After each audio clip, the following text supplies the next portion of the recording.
Listo. Muy buenas tardes para todos y todas. Les doy la bienvenida a esta mesa redonda titulada Potenciar talentos y superar barreras, el caso de Beatriz, la cual hace parte de la guía de aprendizaje número 2, exploración y análisis de casos, el cual hace parte del curso Pedagogías y Didácticas Contemporáneas de la especialización que realizamos, titulada Neuropedagogía y Aprendizaje Autónomo.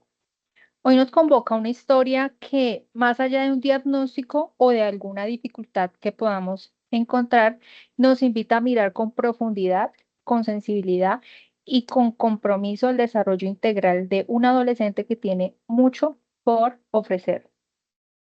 La mesa redonda sobre el caso de Beatriz se plantea como un espacio académico de reflexión crítica y colaborativa, la cual permite hacer un análisis profundo sobre una situación real desde múltiples perspectivas, como la puede ser pedagógica, ética y social.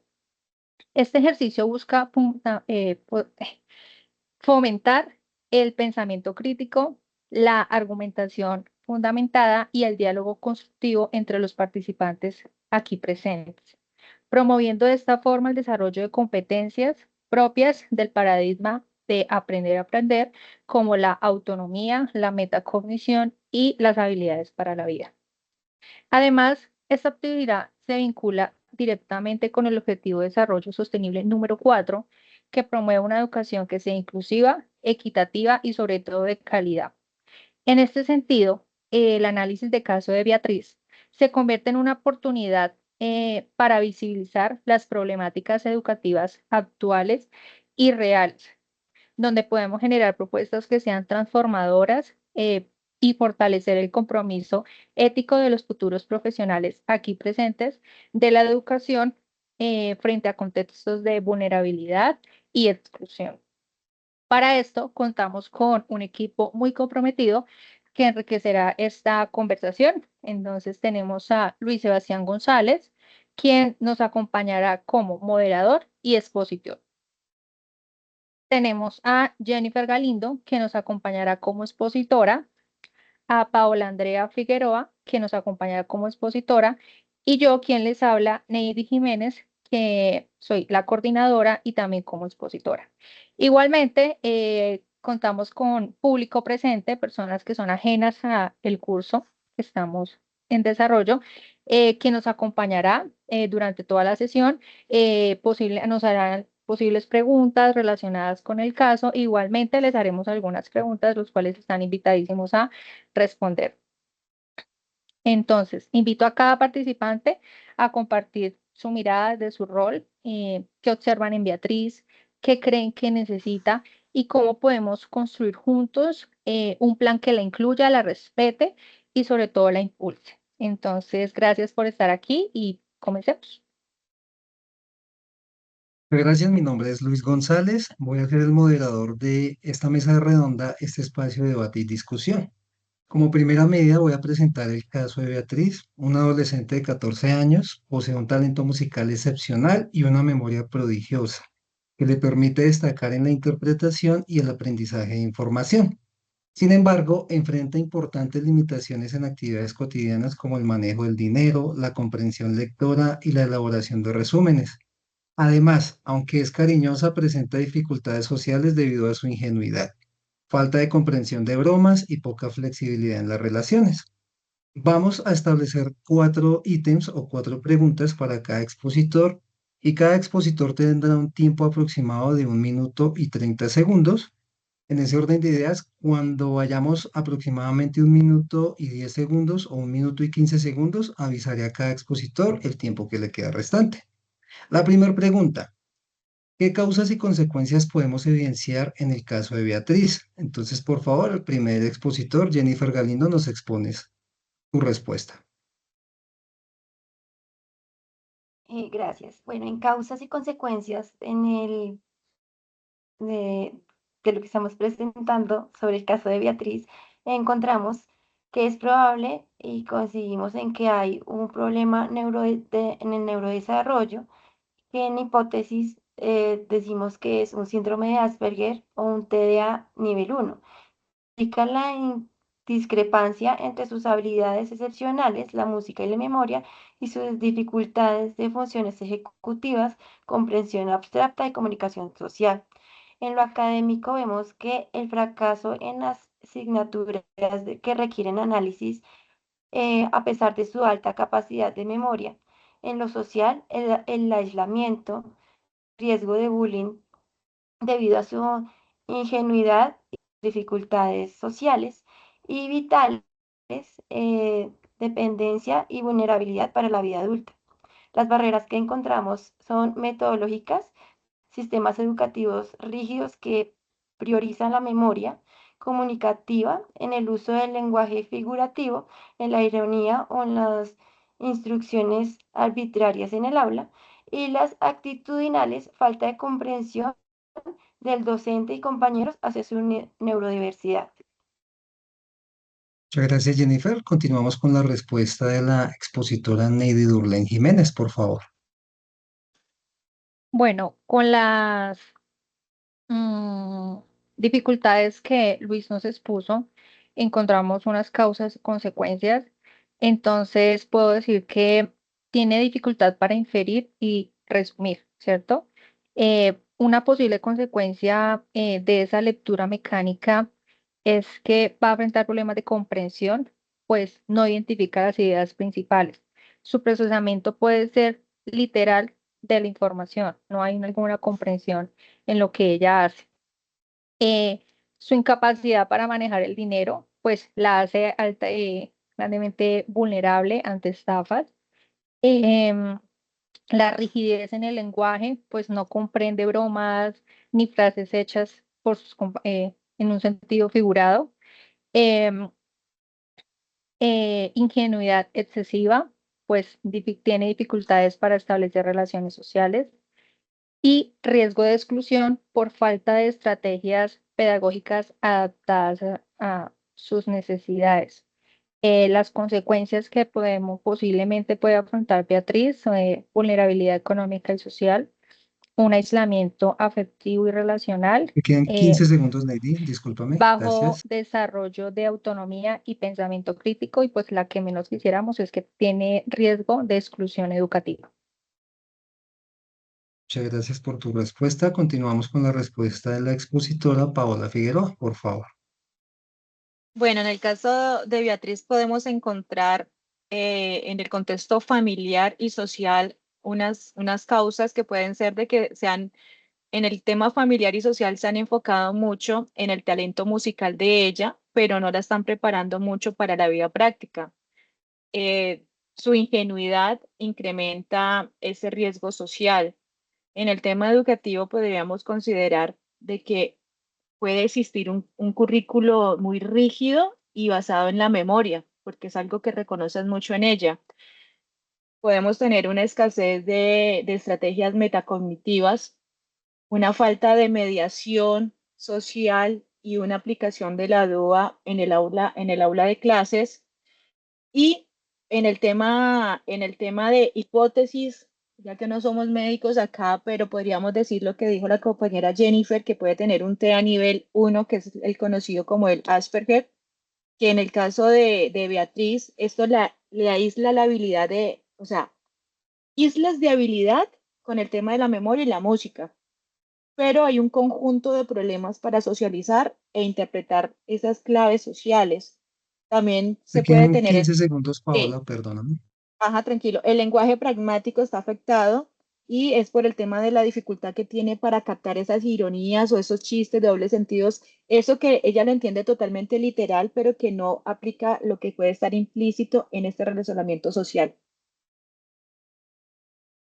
Perfecto, Paola, muchas gracias. La última intervención para esta primera pregunta es la mía. Digamos que yo veo el caso de Beatriz. Recuerdo en alguna vez en un curso de psicología haber mencionado el síndrome del sabio, el síndrome del Savant. Es un tipo de autismo en el cual las personas, los niños o los jóvenes, concentran ciertas áreas del cerebro para unas actividades específicas y hay otras actividades, llamémoslo así, que quedan como atrofiadas. En ese orden de ideas, ellos pueden desarrollar habilidades altas en ciertas en ciertas actividades, en ciertas profesiones, pero en otras pueden ser unas habilidades muy bajas. Yo veo que pues Beatriz pudo haberse desarrollado desde la infancia con problemas cognitivos, lo que puede ocasionar dificultades en la organización de algunas ideas y pensamientos. Las demás personas se aprovechan o se burlan de ella, puede depender de otra persona 100% para ir a comprar cosas o para socializar, para percibir cuando alguien le hace una broma o le dice un chiste. Listo, entonces vamos a pasar a la segunda pregunta de esta mesa redonda. ¿Cómo se puede aplicar el paradigma de aprender a aprender para abordar las problemáticas de Beatriz? De nuevo, comenzamos con la expositora Jennifer Galindo, por favor. Para aplicar el aprender a aprender en el caso de Beatriz, enseñarle a entender su propia mente, ayudarla a descubrir que sus fortalezas en la memoria literal, pero su desafío es la síntesis y las inferencias, que sepa que sepa aprender.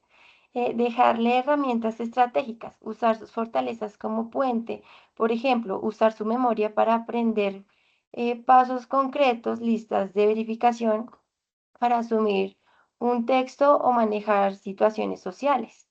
Y fomentar su autonomía, entrenarla para que monitoree su comprensión y pida ayuda de manera específica cuando lo necesite.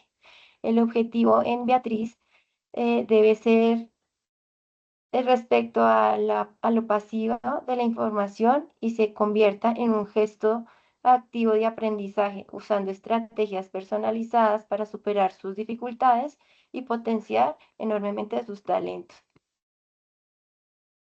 Muchas gracias, Jennifer. Continuamos con la respuesta de la expositora Neidy Durley Jiménez, por favor. Bueno, la aplicación del paradigma de aprender a aprender podemos aplicarla promoviendo el desarrollo de habilidades metacognitivas. Entonces, recordemos que estas habilidades metacognitivas son aquellas que nos permiten reflexionar sobre nuestro propio pensamiento y nuestro propio aprendizaje, autorregularlo y tomar decisiones que sean conscientes para mejorarlo. Son claves para el desarrollo de la autonomía, lo que hemos venido hablando de Beatriz. Implementar estrategias didácticas flexibles y significativas. Entonces, diseñar actividades que partan desde su talento musical y desde la memoria, permitiéndole expresar lo aprendido de forma alternativa. Y a través de la significatividad, pues relacionar los contenidos con situaciones cotidianas que a ella le permitan comprender, inferir y tomar decisiones funcionales. Muchas gracias. Continuamos con la respuesta de la expositora Paola Figueroa, por favor. Bueno, yo ahorita estaba haciendo mención sobre el tema de la DUA, que serían esas didácticas inclusivas, ¿no? Sería como ofrecerle a ella una adaptación de su espacio con diferentes representaciones y formas, ¿sí? Expresarle a ella a través de mapas conceptuales, a través de la dramatización, a través de la expresión, o sea, que ella pueda aportar a la construcción dentro de estos espacios. Otra, ya sabemos que tiene una dificultad con el tema del dinero, el tema de esa posible dependencia a futuro. Entonces, habilidades prácticas, por ejemplo, hacer simulaciones con dinero, o sea, empezar con dinero de juguete, empezar a hacer esa práctica del intercambio, y vincularla en actividades de economía escolar, los juegos de roles que se pueden presentar en la vida cotidiana. Y es importante aprovechar pues esas fortalezas que ella sí tiene, que es a través de la música, que es el gran talento de ella, tenerlo como un recurso didáctico. ¿Para qué? Para que pueda hacer esa comprensión lectora, esa memorización que ella tenga, le permita también apoyar la resolución de problemas. Y para ese desarrollo Segundos, por ese socioemocional, talleres de habilidades sociales, historias sociales, círculos de diálogo y empezar a que ella trabaje en parejas. Perfecto. No, muchas gracias. Mi respuesta para esta pregunta, yo veo que, digamos, el proceso cognitivo, la sinapsis de Beatriz, Ella puede estar creando nuevas conexiones y redes neuronales en las cuales procesa la información relevante y las memoriza, repite conductas y evoca información cuando le es necesario. Probablemente el cerebro de ella hay ciertas cosas o ciertas conductas que no memoriza y no repite. Yo propondría, llamémoslo así, estoy de acuerdo con Paola, digamos que un enfoque de ambientes múltiples. Presentaría un ambiente teórico, ambientes experimentales, llámese para actividades concretas o actividades sociales. Ambientes de simulación, que digamos que a mí me han servido bastante para que los estudiantes puedan aprender. Y sobre todo, unido a estos ambientes de simulación, estos ambientes de gamificación. A partir del juego, ella pueda quedarse con una idea, un concepto preciso, y así ella se dé cuenta de su proceso, de su propio proceso de aprendizaje. Entonces vamos a continuar con la siguiente pregunta, es ¿qué relación tiene el caso de Beatriz con la problemática, perdón, la problemática de Beatriz con el Objetivo de Desarrollo Sostenible número 4? Entonces comenzamos de nuevo. Jennifer, por favor. Con relación al caso de Beatriz, las OBS, que es la educación de calidad, que promueve una educación inclusiva, equitativa y de calidad. Podemos decir que en la inclusión, su dificultad para resumir o entender bromas evidencia que el sistema educativo tradicional no está adaptado a la neurodiversidad como la suya. La verdadera inclusión requiere ajustes metodológicos que aprovechen sus fortalezas, la memoria y la música. En la equidad no necesita lo mismo que sus compañeros, sino apoyos específicos. Evaluarlas e igual sería injusto. La equidad exige adaptar a las herramientas para que demuestre su potencial. Y en calidad, una educación de calidad para Beatriz debe incluir habilidades para la vida, el manejo del dinero y la seguridad, y valorar sus talentos, asegurando su autonomía futura de bienestar. En el caso, velar por la brecha entre la teoría y lo práctico garantiza su derecho a aprender, requiere formar al docente en pedagogías inclusivas. Muchas gracias, Jennifer. Continuamos la misma pregunta para Neily Durlens, por favor.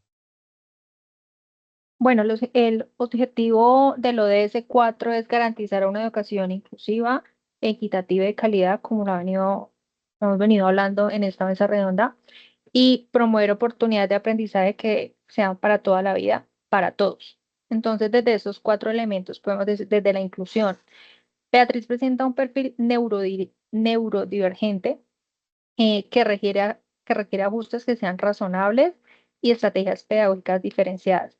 No atender sus necesidades vulnera su derecho a la inclusión.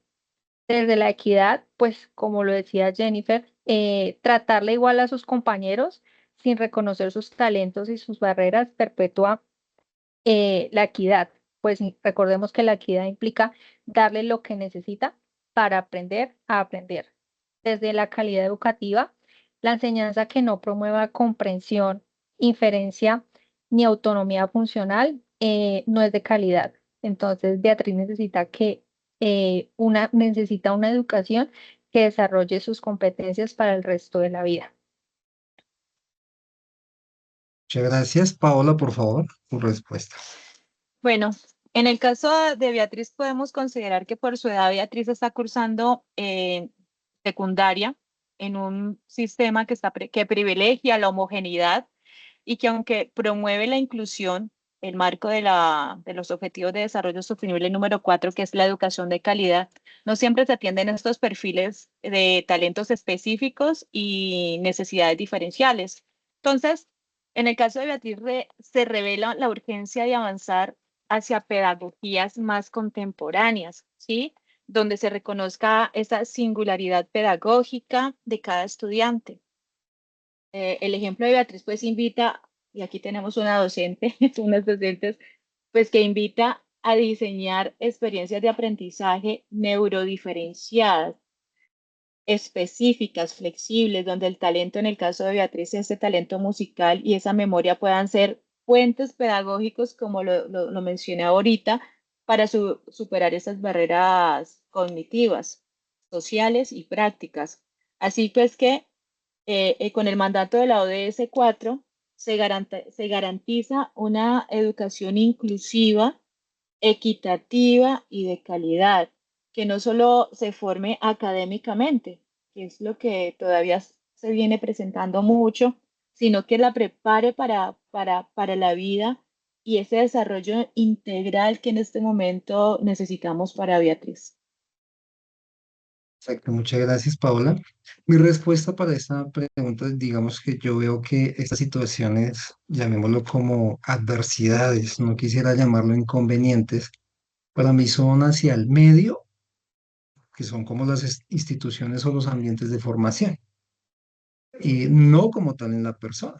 Para poder aprovechar los conocimientos y los aportes de Beatriz, yo digo que debemos estar ligados al Objetivo de Desarrollo Sostenible número 4. Incluye la capacitación continua de los docentes, todas que se formen en todas estas herramientas tecnológicas y de última generación que podamos brindarle a los estudiantes para que puedan desarrollar sus habilidades cognitivas. Mejorar la infraestructura escolar viene ligada también a lo que acabo de decir, que es que las instituciones puedan contar con medios tecnológicos, ambientes de formación adecuados y multidisciplinarios. Con esto, mitigar, reducir estas barreras de comunicación entre los aprendices pares, los estudiantes pares y la relación que es entre docente y estudiante, que es básicamente la socialización.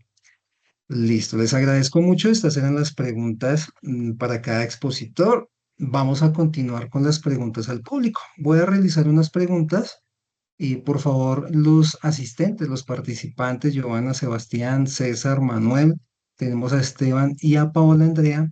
Y voy a realizar la siguiente pregunta. Si ustedes tienen un caso para que nos puedan comentar, por favor, si pueden levantar la mano o abren el micrófono y les vamos dando la oportunidad de participar uno por uno.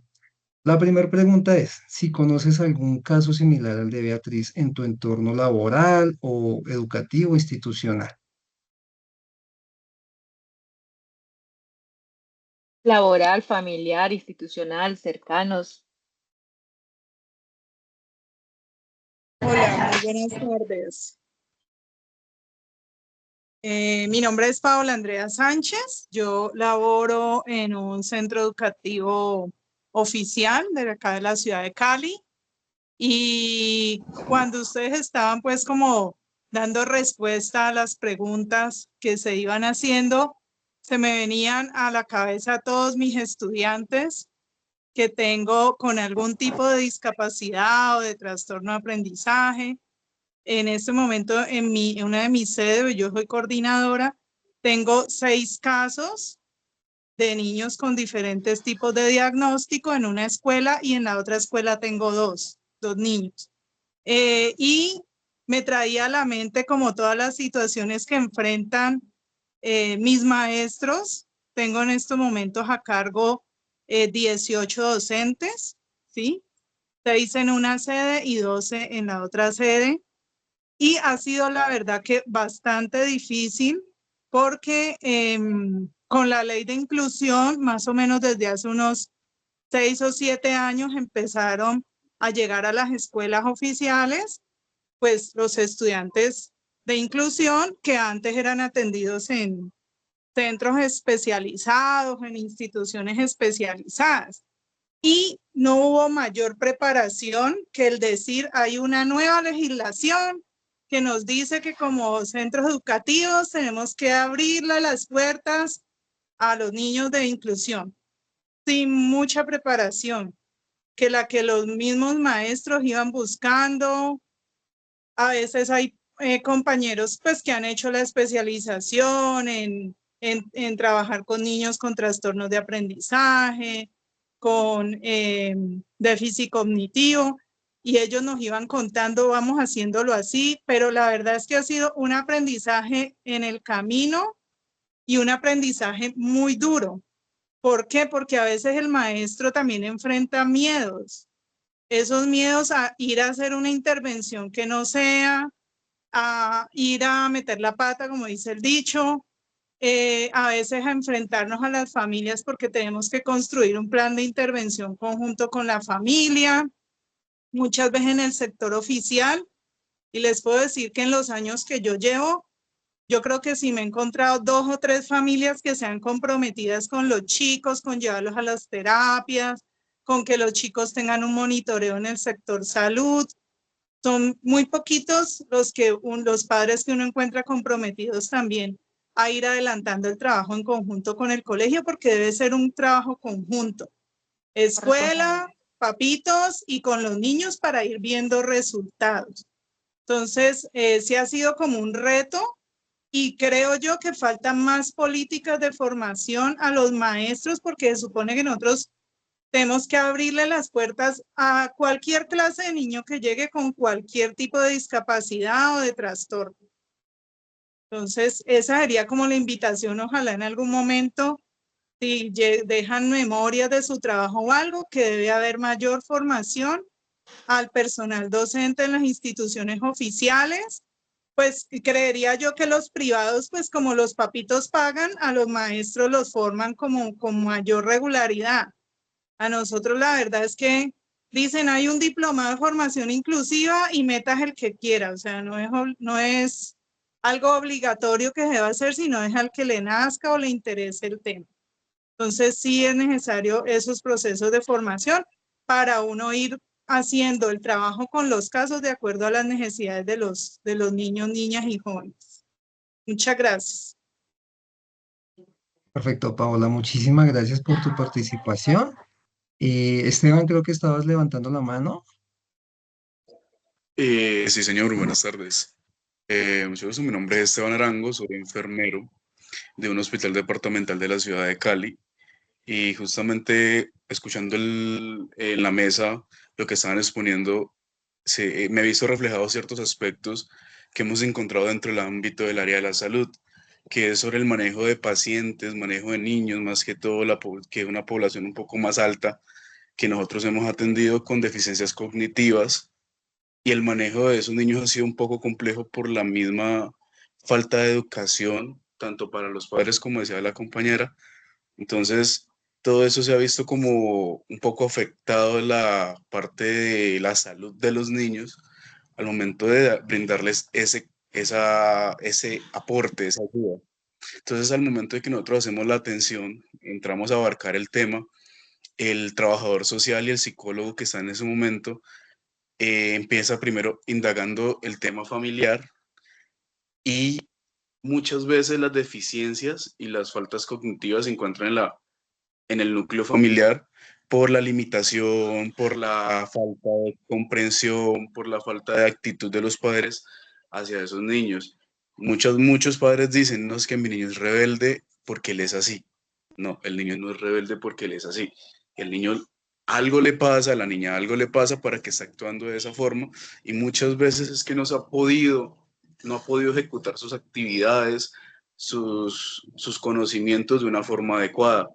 Nos llegó un caso muy particular, es un joven de 11 años, la verdad fue un caso muy impactante porque el niño es muy bueno para la lectura, es muy bueno le encantan los libros, pero en el colegio le va súper mal. En la parte del área de matemáticas, el área de español, ha tenido ciertas deficiencias en el área de sociales, pero el niño te coge un libro, te lee un libro, pero en la parte de aprendizaje como más puntual, en el colegio es muy,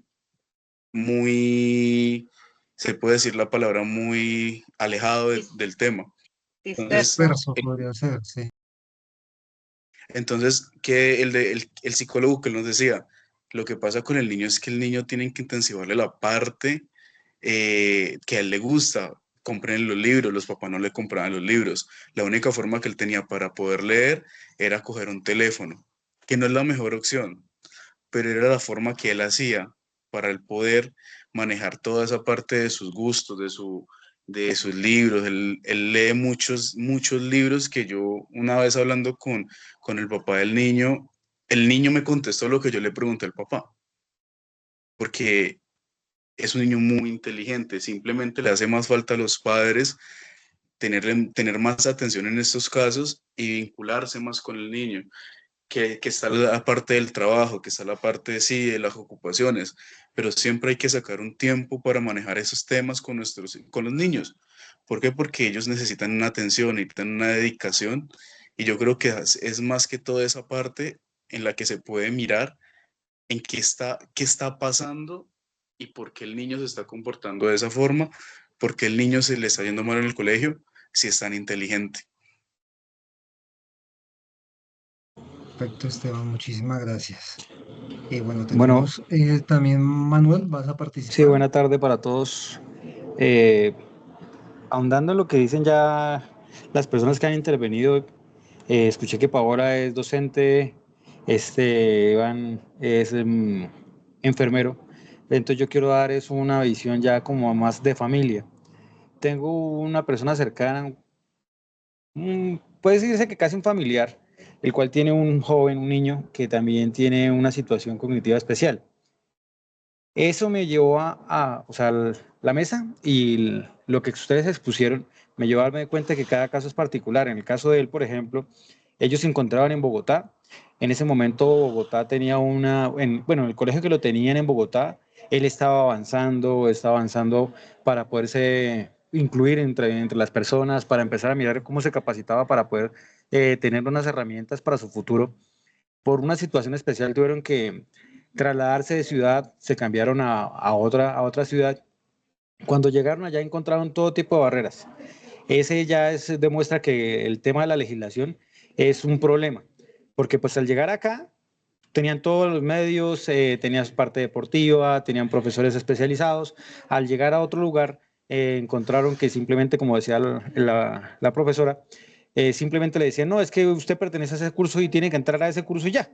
Pero pues la profesora no tenía ningún tipo de capacitación para atenderlo, lo que llevó a esa familia a que el niño lo sacaran del colegio. ¿Por qué? Pues porque estaba siendo víctima de acoso, víctima de bullying, una serie de cosas que la familia prefirió retirarlo. Pues obviamente no, yo no tengo velas, o sea, no tengo poder de decisión en una situación, pero pues también me pareció mal porque le están quitando las poquitas herramientas que va a tener el niño más adelante. En este momento pues cuenta con su mamá y la mamá da todo por ese muchacho, pero y en el momento que falle, en el momento que falte por alguna situación, pues la responsabilidad se la van a endilgar a la hermana. Pero la hermana también ya está creciendo, ya está ahorita en ese momento en la universidad, y si los proyectos de ella sí se del país, entonces ese niño va a quedar a la deriva.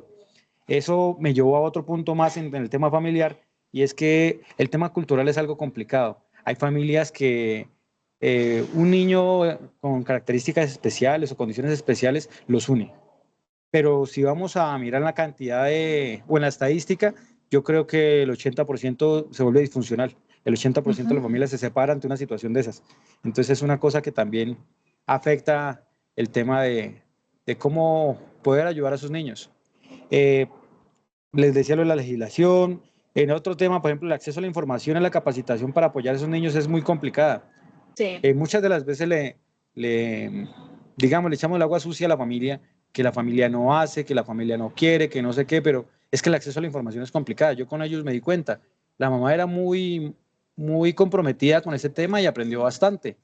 El papá, pues, realmente no lo hizo mucho, pero pues si vamos a mirar a la otra persona, o tuve la posibilidad en algún momento de acompañarlos a una actividad, yo me daba cuenta que las otras familias sí no tenían el mismo acceso a la información, porque pues la mamá de este niño tiene educación universitaria, entonces ya se ubica, sabe cómo buscar las cosas, pero también el estrato económico de otras personas le impide buscar ese tipo de capacitación, ese tipo de información. Eso es lo que quería participar.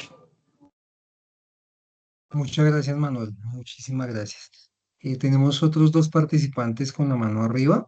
Hay una que no nos aparece como el nombre como tal. No sé si Merly podrías Rojas. abrir el micrófono. Sí, por favor, y participas. Gracias.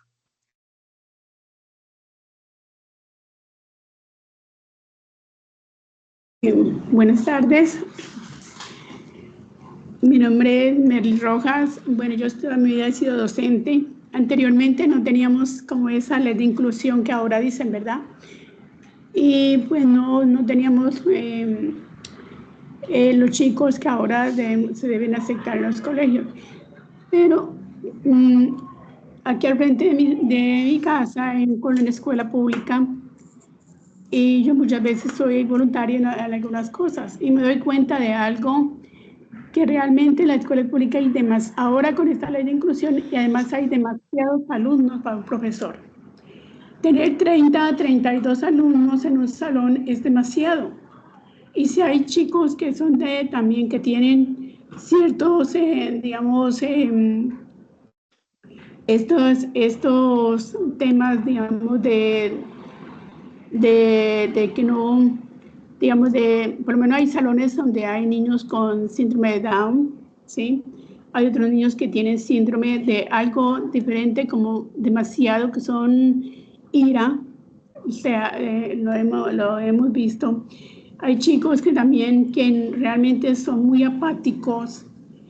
Entonces, para un profesor es muy difícil tener 30, 32 niños y más encima tener que dedicarle más tiempo a estos niños especiales. Es muy duro, yo lo he visto. Y hay profesores que ya se enferman, hay profesores que realmente llegan al límite. Dicen, no puedo más. Entonces, eso también es importante que en los colegios se miren, y además les mandan una lista a ellos de llenar cosas con estos chicos, es tiempo. Eso es muy difícil. Yo lo he estado viendo en profesores que realmente a veces se enferman. Entonces, ¿qué pasa ahí? Les dan incapacidad, viene otro profesor y vuelve otra vez lo mismo. Entonces, no hay realmente un proceso con estos chicos. Realmente es difícil. Aparte de, como dice la compañera ahí, no los capacita realmente para poder manejar este tipo de situaciones. Entonces, es muy difícil, ¿sí? Porque mire lo que pasa en Bogotá. Yo digo que la niña con síndrome de Down y todo no prestan suficiente atención, pero si van a ver cuántos alumnos tiene un profesor, cuántos alumnos son demasiados. Y todo eso es, digamos, de esta falta de política realmente educativa, que deberían estar mirando todas estas cosas con los chicos, ¿no creen? En lo referente a lo que decía Paola Andrea, ahí en las escuelas públicas se ven muchos niños que les gusta la música, bailan, todo, pero realmente no les va bien en matemáticas, no les va bien en español. Como yo les digo, he sido un poco voluntaria, me voy a este teléfono, se va. Y me he dado cuenta de que si al niño se le, digamos, un niño que le gusta mucho el básquetbol, él no sabe leer, no sabe escribir, pero entonces yo le digo, bueno, vamos, dime qué es lo que te gusta a ti y vamos a escribirlo. Y lo vamos escribiendo en el tablero y él como que le va mostrando interés en eso.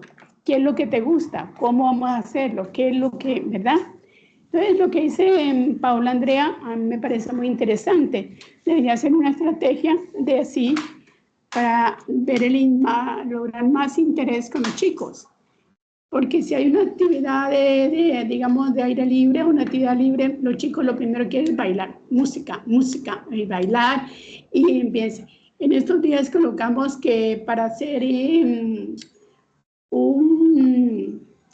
digamos, había como una, ¿cómo se dice esto? Bueno, con los chicos se ponen a ver quién gana. Entonces les propuse que el que se acordara rápidamente una canción y la escribiera. Entonces, así, rapidito. El que no sabe hacerlo, tú digo yo, ve lo importante que es escribir. Entonces la canción, dice la canción, una canción de salsa. Le digo yo, lo van a bailar, pero si usted me lo escribe. Si usted me escribe ese párrafo, entonces rapidito, los que sabían hacerlo, lo hicieron. Y los que no, dicen, no, escríbelo tú. Le digo yo, ve lo importante que es saber leer y saber escribir. Entonces, con esas estrategias como que uno empieza a verles más interés, porque realmente hay muchos niños que no son apáticos. Hay otros niños que dicen, digamos, hay un chico, ya él está en algo que ahora llaman brújula, en un salón que llama brújula, que son los niños que se quedan, que van pasando según primero, segundo y tercero, y no saben leer, y entonces los colocan en un grupo que llama brújula, que son los niños que tienen estas deficiencias, digamos, que no saben, que no pueden estar en un grupo en cuarto, entonces los dejan en tercero. Y por extra edad. Pero entonces, por extra edad, entonces, si tampoco ahí van a lograrlo, entonces yo me pregunto, entonces van a quedarse siempre en mí, ¿verdad? Porque hay niños muy apáticos, realmente hay un chico que es muy apático.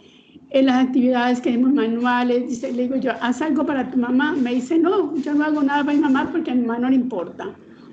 Le digo yo, ¿cómo así? No, mamá bota eso, dice que es basura. Le digo yo, ¿cómo así? Imagínense. Entonces, la estrategia mía muchas veces cuando hacemos actividades así, le digo yo, ven, ayúdame para hacerlo para nosotros, porque tú manejas bien la tijera, ayúdame. Entonces lo involucro.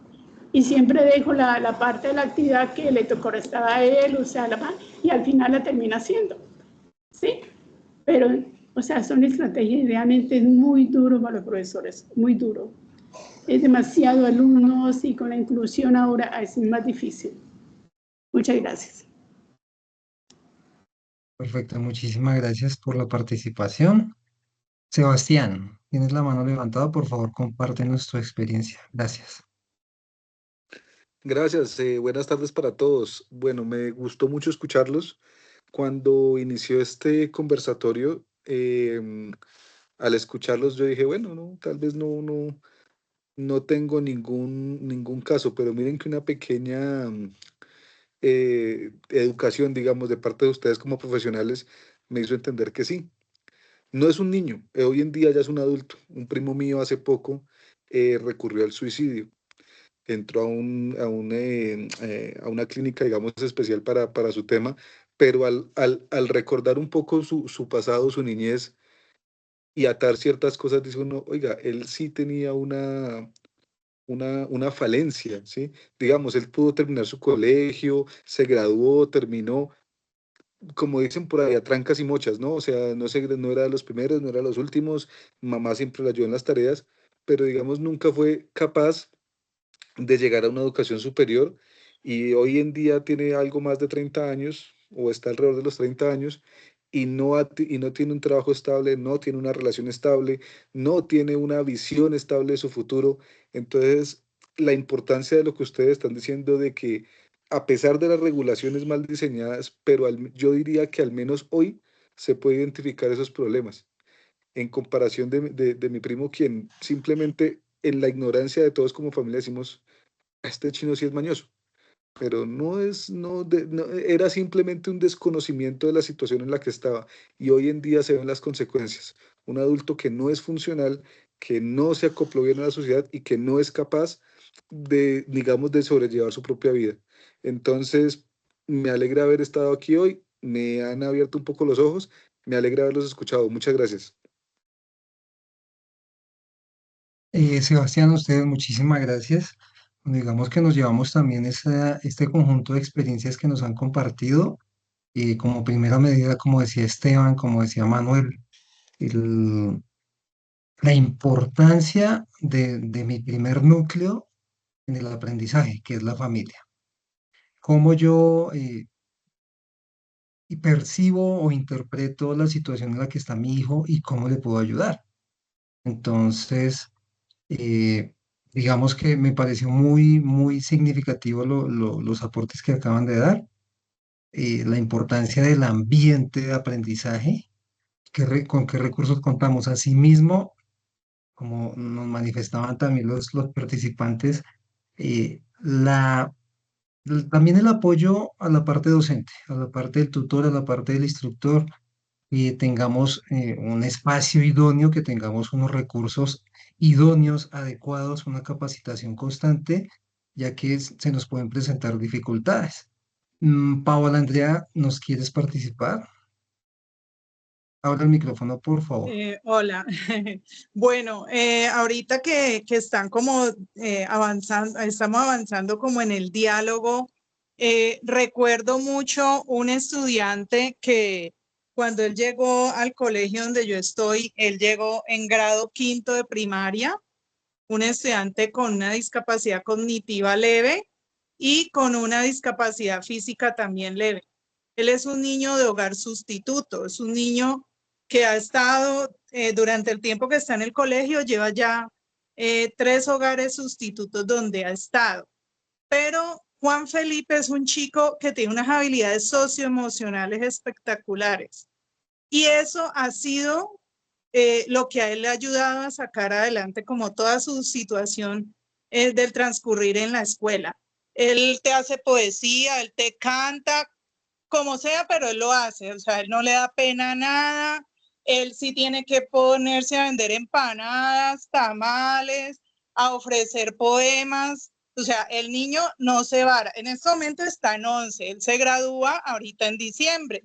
Entonces, yo digo que la formación en la parte socioemocional tiene que primar en el trabajo con estos estudiantes. Y la parte educativa tiene que ir más allá de lo tradicional. Los maestros tienen que reinventarse cuando trabajan con este tipo de estudiantes.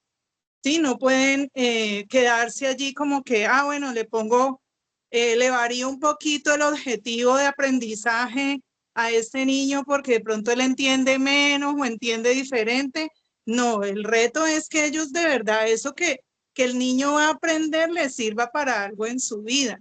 Que él con eso que tiene allí, él se pueda defender en el mundo cuando esté más ya en su adultez, porque es que él no se va a quedar niño ni se va a quedar adolescente toda la vida. Él tiene que en algún momento salir a la vida social, aprender a montarse en el masivo o aprender a coger un taxi o aprender a ir a la alcaldía a sacar un papel. Sí, entonces esas habilidades socioemocionales y comunicativas tenemos que trabajársela mucho a ellos en el aula. El saber cómo paga y cómo pide la de vuelta y que no lo vayan a tumbar. Sí, entonces son cosas básicas que uno dirá, pues el muchachito no va a hacer la lumbrera en la parte pues cognitiva o algo así, pero va a saber defenderse en el mundo o va a poder hacer empresa en algún momento y decir, bueno, voy a ser emprendedor de tal cosa porque me va súper bien. ¿Sí? El día que iban a presentar el IFES, él llegó súper contento, estoy listo para presentar mi IFES. O sea, a veces hasta mucho más entusiasmados que un muchacho que supuestamente tiene todo en su cabeza y le funciona bien todo, pero para él era eso, era espectacular el presentar la prueba Saber 11.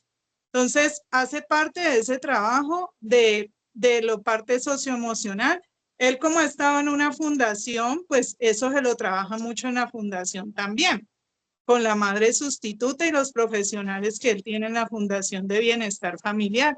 Y yo pienso que ese es uno de los casos para mostrar que así no haya familia de origen biológica, pero ha tenido una red de apoyo que lo ha ayudado a sacar adelante su proyecto de vida.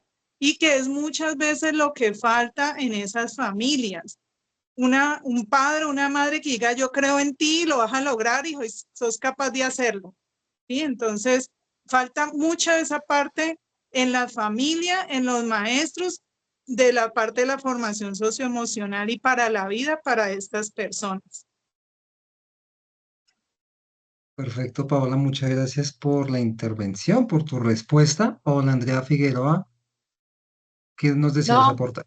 no, yo quería aportarle aquí a la mesa y agradecerles de antemano a todos porque se ha vuelto muy dinámica la participación y esto nos fortalece mucho el proceso en el cual nos encontramos. Entonces, vamos a dar la palabra ahorita Manuela tenía levantada, ahorita Esteban, para que ya podamos hacer el cierre de la reunión y de antemano muy agradecidos porque nos ha nutrido inmensamente este proceso. Entonces, sigamos, Luis, eso era lo que quería decir nomás. Vale, muchas gracias. Esteban, por favor. Bueno, escuchando las partes de todos los compañeros que han hoy dado su participación, veo profesores, veo padres de familia, mi parte por la parte de la salud, y la verdad vemos un problema en común, que es la falta de capacitación tanto para padres, para maestros y para personal de la misma salud en el manejo de este tipo de situaciones para poder ayudar a los niños. Vemos muchas falencias tanto en el área de la salud y en el área educativa en estos casos. Como decía ahorita la compañera que es profesora, hay profesores que tienen hasta 45 niños en un aula y cada niño es un mundo distinto, cada niño tiene una condición distinta, que hay unos que no son, digamos, diagnosticados porque simplemente no se les prestó atención cuando eran más pequeños, pero cada niño tiene una situación muy distinta en su mente.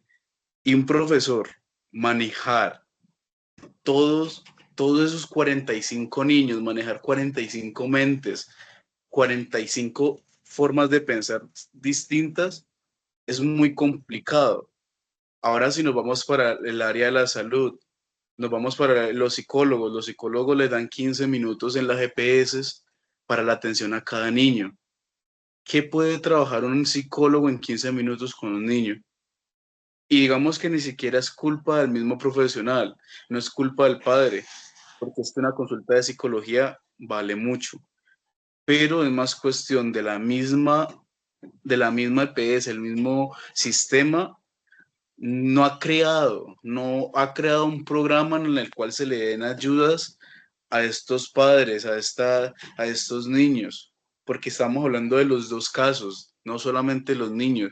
Los padres al tener estas situaciones en sus casas y no saber darles unas respuestas o unas ayudas, van a tener ciertos aspectos un poco negativos.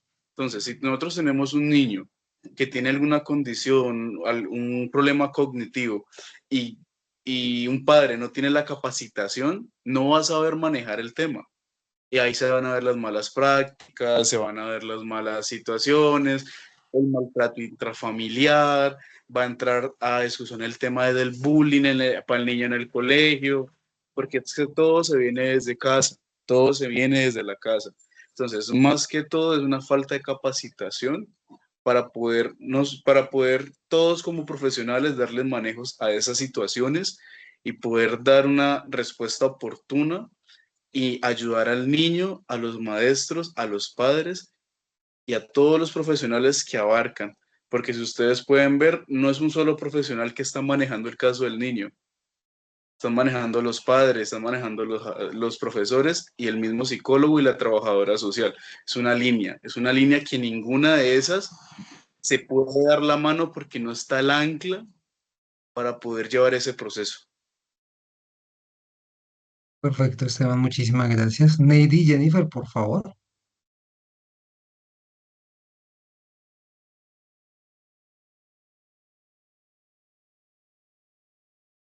Ok, gracias. Quería hacer mi aporte, pues teniendo en cuenta las opiniones de los participantes, del público, no como expositora, sino desde este lado, desde mi papel docente. Yo trabajo con niños de preescolar, de transición, y yo siento que si no hay una corresponsabilidad entre familia, colegio, escuela, políticas, no se hace un trabajo adecuado que realmente se requiere para los niños y las niñas que están en esa situación, ¿no? Yo admiro mucho el papel de las mamás que están detrás de esos niños que se ponen la 10 y aunque no sepan nada de cuál es el diagnóstico de su hijo o esto, se ponen la 10, investigan, buscan recursos, hablan con las docentes, mira, esto es así, de que se informan de tal manera que son una ayuda para nosotros, de que forman ese equipo que uno como docente realmente necesita, porque uno recibe a sus niños. Yo he trabajado en colegios privados, no he trabajado con 35 ni 42 estudiantes como lo es en los colegios públicos y me les quito el sombrero a esos docentes. Pero uno recibe a esos niños y cuando uno los recibe, tienes la fortuna de que el colegio te apoye o estás en el otro lado donde el colegio te dice, pues mire qué hace y uno queda como, "¿Ah?". Entonces, también es esa vocación que uno como docente tiene, ¿no?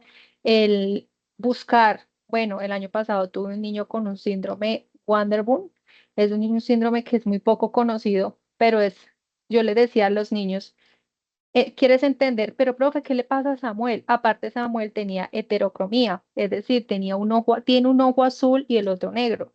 Para un niño de primero en un colegio, él era, pero profe, mire, él tiene el ojo azul, él no sé qué, o sea, usted verá la función de los niños, ¿no? Hablaban, pero ¿por qué tiene el ojo azul? Entonces, siempre les he dicho, trátalo, profe, pero ¿cómo hay que tratarlo? O sea, trátalo como a ti Qué te cao. gustaría que te trataran. Resulta de que Samuelito tiene 7 años y su mamá se dio cuenta a los 5 años que él solamente tenía el 45% de su oído izquierdo. El otro, y yo les decía a los niños, medio tápate este oído y tápate por completo el otro. Así es algo parecido a como así escucha Samuel. Pero, profe, pero es que a Samuel no se le entiende nada. No, amor, haz el ejercicio. Ponte un poquito en los zapatos de él. Tápate por completo. Hagan ustedes hacer uno el ejercicio. Tápate este. O sea, no escuchas. Por eso mismo él tenía esa dificultad para producir palabras, para comprender esto, ¿sí? Entonces, gracias. Yo le decía a esa mamá y ella se sentía muy culpable. Yo le decía, mamá, no tiene, me decía, profe, ¿cómo me vine a dar cuenta hasta los 5 años de que mi hijo no escuchaba? Y esa mujer lloraba y se daba unos látigos y yo le decía, no, no lo haga. Afortunadamente se dio cuenta, está en el proceso que es súper tedioso por las políticas de salud, pero lo está haciendo, está en el proceso y se están viendo los resultados de esa labor que ella hizo de ponerse a la 10 con su hijo. Y ustedes vieran el trabajo tan fabuloso que podíamos hacer con esa mamá. A veces uno decía, ay, es que la mamá de Samuel sí es intensa, pero uno decía, sin esa ayuda, sin esas cositas que ella nos decía de Samuelito, créanme que el trabajo no hubiese sido igual. Y cuando yo lo recibí en enero, me decían, profe, mire, este es el niño, tiene este síndrome, y yo decía, bueno, ¿y qué más? No sé, mire usted qué hace, fue la palabra de mi Ay, jefe. Dios. Cuando yo terminé el año, ustedes no se imaginan yo cómo lloré por despedir a Samuelito. Yo lloraba porque ese niño me dio unas lecciones tan grandes que una vez yo estaba explicando algo y Samuelito me decía, no entiendo, no entiendo. Y yo le decía, Samuelito, espérame un momento. Yo me ocupé en mi proceso en mi cosa con mis niños y Samuelito se puso a llorar.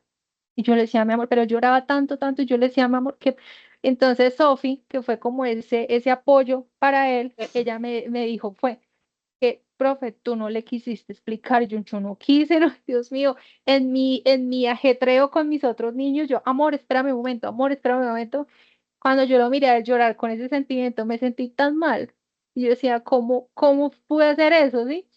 Pero no era porque yo lo hubiese querido hacer. Muchas veces el trabajo que uno tiene acá y aquí, buscar acá, me lleva a decir, espera, espera.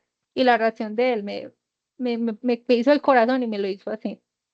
Afortunadamente, en ese momento yo solamente tenía 15 niños y podía buscar las estrategias para el trabajo con él, para el trabajo con él, porque afortunadamente podía trabajar con ese grupo bien.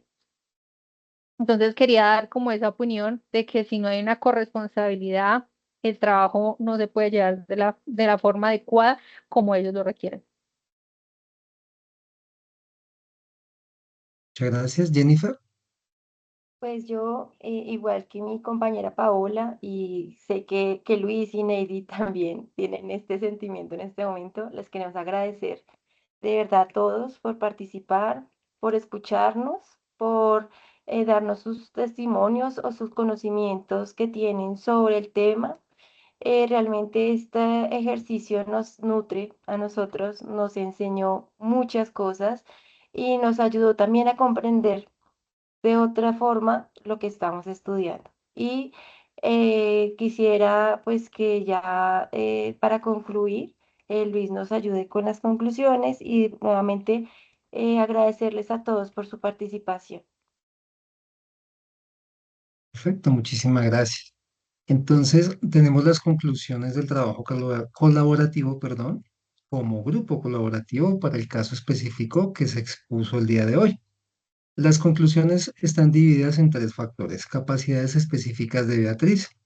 Beatriz presenta un talento sobresaliente en la música y una memoria excepcional.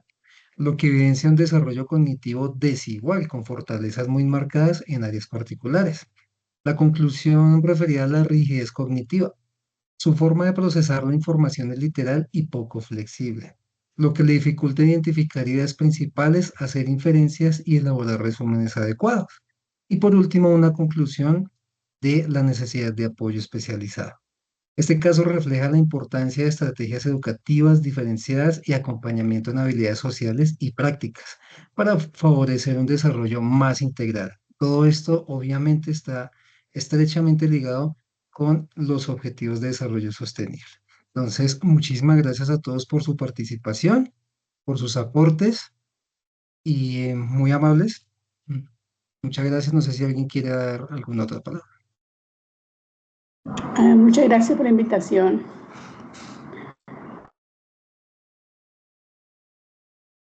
Muchas gracias a todos, que están muy bien.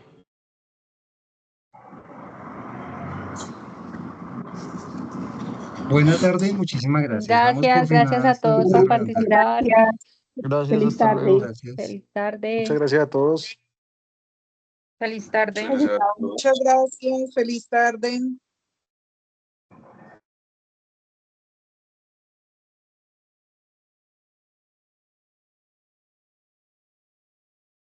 Termina la grabación, Luis.